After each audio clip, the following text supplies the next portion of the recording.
selamat sore. Hari ini saya akan sharing sebuah topik tentang perspektif interpretif dan kritis dalam akuntansi dan pengambilan keputusan. Materi ini merupakan materi yang diambil dari chapter 5 untuk mata kuliah akuntansi untuk manajer. Oke, kita akan lihat dulu overview dari materi bab 5 yang akan kita pelajari di pertemuan hari ini. Anyway, apa kabar kalian hari ini? Semoga selalu sehat dan semangat ya. Saya Dika Puspita Kristianti, pengajar dari mata kuliah akuntansi untuk manajer. Mari kita langsung aja mulai overview materi ya. Hari ini kita belajar yang pertama adalah tentang peranan riset dan teori dalam memahami akuntansi.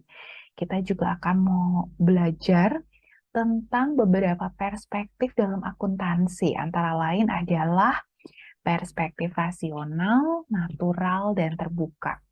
Selain itu, kita juga mau belajar tentang alternatif teori, paradigma, dan model pengendali. Akan ada penjelasan tentang beberapa macam paradigma, lalu kemudian akan disambung dengan pembahasan tentang etika dalam akuntansi. Oke, kita langsung aja mulai. Yang pertama, yaitu tentang riset dan teori. Oke, sebelum masuk ke materi ini, kita mau lihat dulu yang namanya teori itu apa sih? Teori artinya adalah penjelasan tentang hal yang sudah diobservasi dalam praktek. Pemahaman tentang asumsi mendasar dari akuntansi dan keterbatasan alat dan teknik dari akuntansi merupakan hal yang penting. Nah, berdasarkan poin kedua ini, kita jadi tahu nih bahwa akuntansi itu ternyata memang memiliki asumsi dasar dan bahwa akuntansi itu punya keterbatasan, punya kelemahan. Jadi, kalau misalnya kita mengabaikan asumsi dan keterbatasan tersebut, akan timbul resiko, akan ada resiko bahwa kalau kita membuat keputusan hanya berdasarkan angka saja yang ada dalam laporan keuangan, maka akan tidak mampu secara layak merefleksikan kompleksitas lingkungan bisnis maupun model prediktif yang mendasari bisnis organisasi. Jadi intinya adalah kalau kita melihat hasil atau output dari laporan akuntansi, kita harus paham dulu bahwa akuntansi itu punya asumsi-asumsi yang mendasar dan punya keterbatasan-keterbatasan. Dan ketika kita melihat angka-angka tersebut, kita harus punya sudut pandang yang lebih luas. Jangan hanya menilai berdasarkan angka-angka yang tertulis saja. Oke, lanjut. Yang kedua, kita akan lihat pendekatan alternatif atas riset. Kalau melakukan riset atau penelitian, ada dua jenis pendekatan. Pendekatan yang pertama namanya studi kuantitatif, sedangkan pendekatan yang kedua yaitu studi kualitatif. Apa bedanya tuh? Studi kuantitatif dulu ya, yang pertama kita bahas. Studi kuantitatif adalah studi atas sejumlah organisasi bisnis. Kita lakukan survei, lalu dari hasil survei itu kita analisa datanya ya. Biasanya kalau kita lakukan studi kuantitatif, itu kita bisa memperoleh datanya karena data tersebut bisa diakses secara publik, secara gratis bisa diperoleh ya, sehingga bisa dianalisa secara statistik dan membuat generalisasi tentang praktek ya akuntansi yang berlaku secara umum. Nah, yang kedua, studi kualitatif, kuali ya berarti studi atas organisasi atau beberapa organisasi melalui studi kasus. Biasanya menggunakan data primer. Misalnya kita lakukan interview, kita observasi, atau kita lakukan riset dokumenter supaya bisa menjelaskan praktek akuntansi dalam suatu konteks tertentu, dalam suatu situasi tertentu. Itu bedanya ya antara studi kuantitatif dan studi kualitatif. Kalau yang kuantitatif itu datanya relatif lebih mudah untuk diakses karena sudah tersedia secara umum. Lalu dari data tersebut kita lakukan analisa dan bisa digeneralisasi, ya. Sedangkan yang kualitatif adalah studi yang menggunakan data yang sifatnya tuh primer. Langsung kita peroleh dari sumbernya, ya, dari ahlinya. Misalnya kita lakukan interview, kita lakukan observasi, kita lakukan riset dokumenter, ya.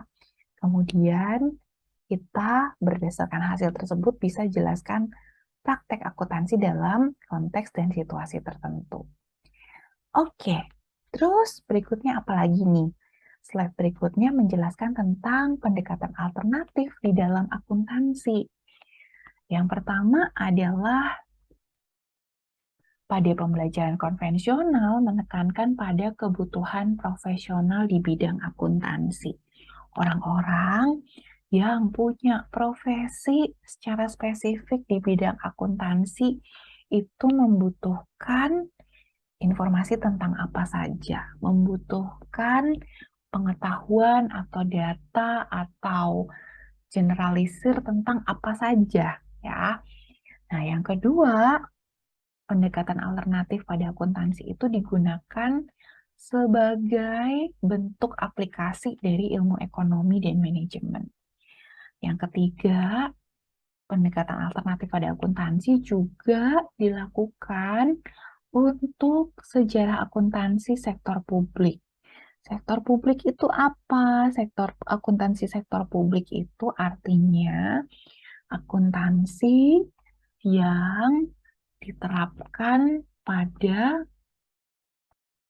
organisasi atau lembaga yang harus mempertanggungjawabkan kepada masyarakat tentang pengelolaan keuangannya supaya lebih transparan. Contoh organisasi atau lembaga tersebut maksudnya contohnya apa nih? Misalnya lembaga pemerintahan pusat, lembaga pemerintahan daerah, bisa juga perusahaan swasta, ya. Lalu yang berikutnya adalah pendekatan alternatif pada akuntansi itu digunakan untuk mempelajari perilaku orang-orang di dalam organisasi. Oke, kemudian kita lihat jenis-jenis riset. Ternyata ada beberapa ya. Yang normatif adalah riset yang membahas tentang apa yang seharusnya terjadi. Idealnya gimana sih? Ya, kalau yang kedua, interpretif dan kritis itu membahas atau riset-riset yang berhubungan dengan apa yang benar-benar terjadi. Realitanya tuh gimana, ya? Itu adalah pendekatan interpretif dan kritis. Nah, selain normatif, interpretif, dan kritis, ada juga beberapa pendekatan, misalnya berdasarkan pendekatan. Oke, apa bedanya sistem terbuka dengan sistem tertutup? Nah, yang pertama dulu sistem tertutup dulu, yaitu adalah perspektif rasional maupun natural dalam organisasi yang beranggapan atau mengasumsikan bahwa organisasi itu terpisah dari lingkungannya. Sedangkan perspektif yang kedua namanya sistem terbuka. Sistem terbuka ini menekankan bahwa organisasi itu selalu mendapat pengaruh dari lingkungan, ya. Jadi apa yang terjadi di lingkungan nanti akan ngefek ke dalam organisasi. Oke. Terus Itu bedanya ya antara terbuka dan tertutup. Jadi kalau tertutup itu menganggap bahwa organisasi itu kepisah dari lingkungan sebuah institusi yang sendiri gitu ya. Sedangkan perspektif sistem terbuka itu mengasumsikan bahwa lingkungan sama organisasi itu pasti ada saling berpengaruh, saling berhubungan. Coba kita lihat yang pertama tadi ya, secara spesifik, yaitu sistem tertutup. Tadi dijelasin bahwa sistem tertutup itu menganggapnya bahwa organisasi itu berdiri sendiri, ya. Eh, Salah satu perspektif yang ada dalam sistem tertutup ini adalah perspektif rasional. Apa tuh?